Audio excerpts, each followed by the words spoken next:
तो 500% टैक्स सिर्फ इसलिए क्योंकि हम रशिया से तेल खरीद रहे हैं। क्या इंडिया और यूएस के बीच अब ट्रेड वॉर शुरू होने वाला है? तो आइए दोस्तों जानते हैं डिटेल में कि ये न्यूज़ क्या है। बट अगर आप फर्स्ट टाइम चैनल पे विजिट कर रहे हो तो प्लीज़ सब्सक्राइब करके सपोर्ट करिए, वीडियो को पूरा देखिए। अगर वीडियो पसंद आता है तो प्लीज़ लाइक करिए, शेयर करिए एंड कमेंट करिए। तो चलिए दोस्तों न्यूज़ क्या है देख लेते। तो न्यूज़ ये है दोस्तों कि यूएस का जो कांग्रेस है यहाँ पे एक बिल प्रपोज किया गया है जिसमें 500% का टैरिफ लगने वाला है on countries trading with Russia, जिसमें इंडिया भी इंक्लूडेड है।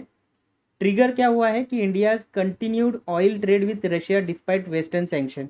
वेस्टर्न के सैंक्शन के बाद भी इंडिया कंटिन्यूसली रशिया से ऑयल परचेज कर रहा है।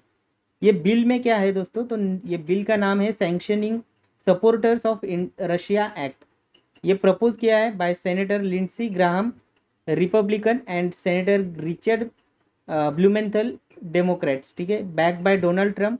यहाँ पे टारगेट को किसको किया जा रहा है? India, China, Brazil and South Africa को and other supporting Russian oil, gas and coal trade. तो रशिया से जो भी ट्रेड कर रहा है उनको टारगेट किया जा रहा है। प्रपोज किया है 500% टैरिफ ऑन इम्पोर्ट्स फ्रॉम देज countries into US to cover direct and indirect trade including refined oil products। India को क्यों टारगेट किया जा रहा है? क्योंकि India and China now account for 70% of Russian oil export. Russia का जितना भी ऑयल है ये इंडिया एंड चाइना मिलके 70% ऑफ रशियन ऑयल परचेज कर रहे हैं। And India buys cheap crude from Russia, refines it and consume part and re export rest to the Europe. तो इंडिया क्या करता है? बड़े सस्ते में रशिया से ऑयल परचेज करता है, उसको खुद रिफाइन करता है, खुद कंज्यूम करता है एंड एक्सपोर्ट करता है यूरोपियन कंट्रीज़ को। This helps Russia sustain its economy and war in Ukraine, ठीक है, as per the US you. मतलब यूएस को ऐसा लगता है कि इसके वजह से क्या हो रहा है, रशियन इकोनॉमी को कहीं ना कहीं सपोर्ट मिल रहा है एंड ऑल्सो रशिया को अगर सपोर्ट इकोनॉमी को सपोर्ट मिलता है तो इसलिए रशिया और भी ज़्यादा यूक्रेन में वॉर कर रहा है। What will be the impact on India? तो इकोनॉमिक इम्पैक्ट क्या हो सकता है? India's major export to US pharmaceutical, textile, apparel and IT services जो है ये ज़्यादा से ज़्यादा एक्सपोर्ट होते हैं यूएस में।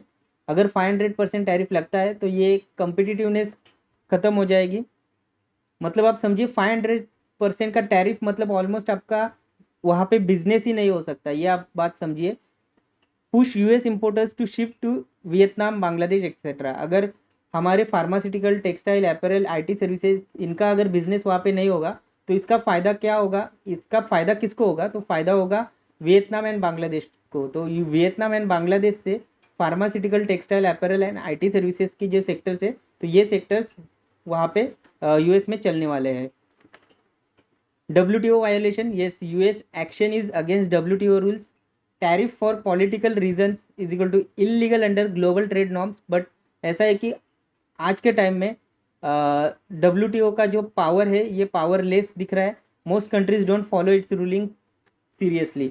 Will this bill pass? तो ऐसा है कि 100 out of 84 US senators already support किया है इसको।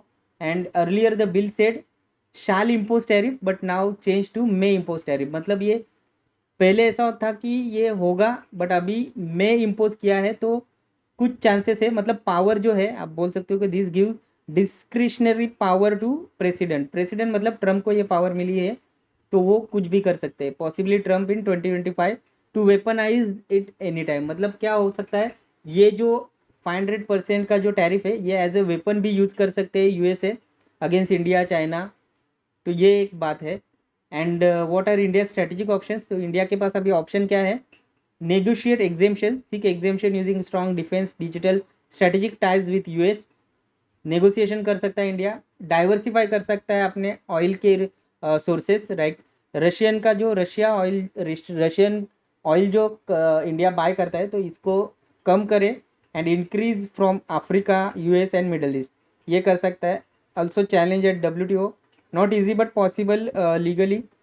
And closer BRICS alliance, push for de dollarization, BRICS currency can gain momentum. But अगर ये होता है तो आप समझिए कि पूरे ग्लोबली जो है सप्लाई चेन जो है ये टोटली डिस्टर्ब हो जाएगा। अगर डी डॉलराइजेशन की तरफ ब्रिक्स जाएगा तो फिर यूएसए भी एक स्ट्रिक्ट एक्शंस लेगा ब्रिक्स कंट्री के अगेंस्ट। एंड अगर ऐसा होता है तो आपको समझना चाहिए कि पूरे वर्ल्ड में जितने भी इंडस्ट्रीज चलते हैं तो इनका सप्लाई चेन जो है ये कहीं ना कहीं ब्रिक्स कंट्री से काफ़ी ज़्यादा स्ट्रांगली रिलेटेड है। अगर फिर ब्रिक्स कंट्रीज अगर डी डॉलराइजेशन या फिर ब्रिक्स करेंसी को अगर मोमेंटम मतलब ब्रिक्स करेंसी को अगर पुश करते हैं तो देन ये काफ़ी डेंजरस भी साबित हो सकता है। तो फाइनल कंक्लूजन क्या है दोस्तों, this bill is potential economic weapon in US hands.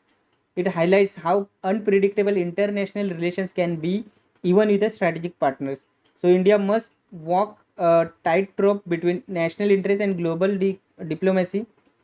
2024 US election and Trump's return में decide the fate of this bill implementation. तो ऑलरेडी रिटर्न तो हो चुका है ट्रम्प का, तो अभी क्या होगा ये आने वाले समय में देखा जाएगा। तो ये न्यूज़ थी दोस्तों। आई होप कि ये वीडियो आपको वैल्यूएबल एंड इम्पोर्टेंट लगा हो। अगर लगा है तो please like share and subscribe ज़रूर करिए। तो बस दोस्तों ये वीडियो में इतना ही था, मिलते हैं अगले वीडियो में, तब तक के लिए goodbye and happy investing.